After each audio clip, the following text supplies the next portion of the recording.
Bienvenue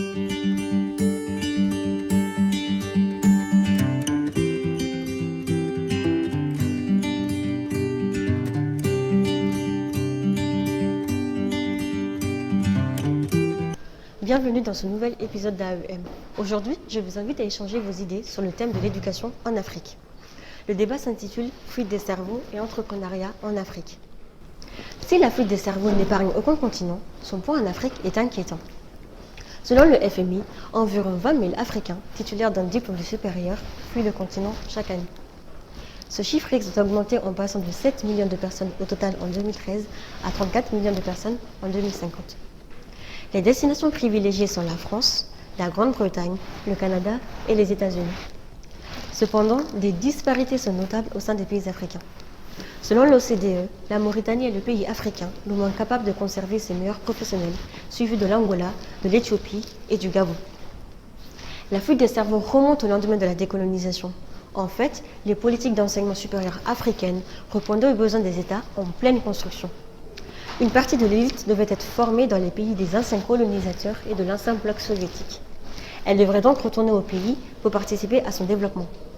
Mais à partir des années 1980, c'est la désillusion dans la majorité des pays africains. La mauvaise gouvernance, les conflits, la croissance rapide des effectifs et la crise économique des années 1980 ont plongé l'enseignement supérieur africain dans une crise profonde causant la dégradation des infrastructures, de la qualité de la formation et de la recherche. Ce qui a naturellement poussé les étudiants dans la course au diplôme acquis à l'étranger.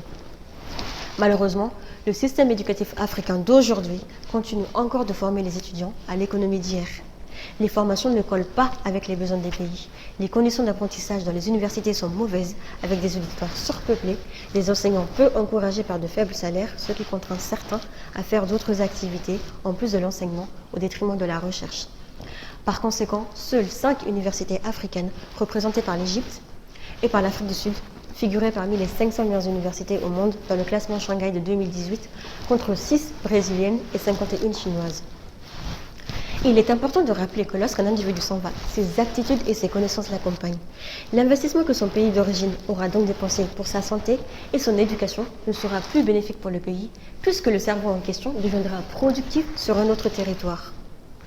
Selon Clément et Peterson en 2006, au moins 16 pays africains ont perdu entre 51% et 75% de leurs médecins formés, alors que le continent en manque cruellement. Cela limite la performance des institutions en matière de sciences, de technologie et d'innovation. C'est donc pour penser cette hémorragie que le continent dépense annuellement 4 milliards de dollars à destination des expatriés, selon la Conférence des Nations Unies sur le commerce et le développement. Comment pourrait-on passer d'une fuite des cerveaux à une circulation des cerveaux? En effet, la mondialisation décloisonne progressivement les marchés nationaux de l'emploi et favorise l'uniformisation des diplômes à l'échelle planétaire. Les métiers de la santé, des technologies et de la finance facilitent une bien plus grande mobilité internationale. Les cerveaux africains en exode peuvent donc aussi soumettre des programmes de perfectionnement professionnel en joignant leurs relations et leur expertise à leur compréhension des structures locales et des conjonctures mondiales. Mais pour cela, les États africains doivent jouer sur une interconnexion entre la diaspora et les structures de production. En investissant dans un secteur d'activité qui dégage des externalités positives incommensurables, il s'agit de l'éducation. D'abord, le recrutement d'enseignants et de techniciens qualifiés, puis l'adoption de méthodes d'enseignement tournées vers l'innovation et le leadership, et enfin la création de laboratoires de recherche modernes. Il faut également mettre en place un environnement favorable à l'entrepreneuriat grâce à l'amélioration de la transparence et de la responsabilité des gouvernements, aussi bien pour la diaspora désirant revenir que pour les locaux devant être convaincus de rester sur place. Le rôle de l'entrepreneur dans cette histoire, c'est de révolutionner les structures économiques. En fait, en Afrique, les secteurs d'activité ont un potentiel de développement énorme avec des marchés loin d'être matures. Par exemple, même si la part de l'emploi est importante dans les services, avec 80% des effectifs issus des sciences humaines, la productivité agricole et manufacturière reste faible. C'est là que doit jouer la diaspora et les experts locaux dotés d'une force de leadership reconnue pour proposer des solutions créatrices de valeur. C'est ce que Aboubacar Karim et Muntaga Keïta ont parfaitement accompli. L'un, ivoirien, a révolutionné l'agriculture de précision de son pays en utilisant les drones, et l'autre, guinéen, a définitivement bouleversé la médecine grâce à sa célèbre borne médicale. On peut également citer d'autres secteurs d'activité à exploiter, notamment les transports, l'électricité, les NTIC et l'eau.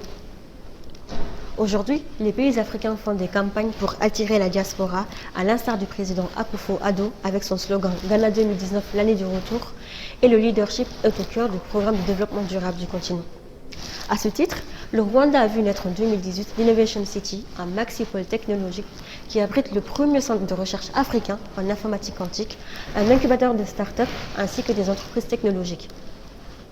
Le but de cette vidéo était de vous montrer un aperçu des thématiques abordées par AEM. Nous vous remercions pour votre attention et vous invitons à nous rejoindre sur notre espace Slack pour davantage de débats concernant les problématiques africaines.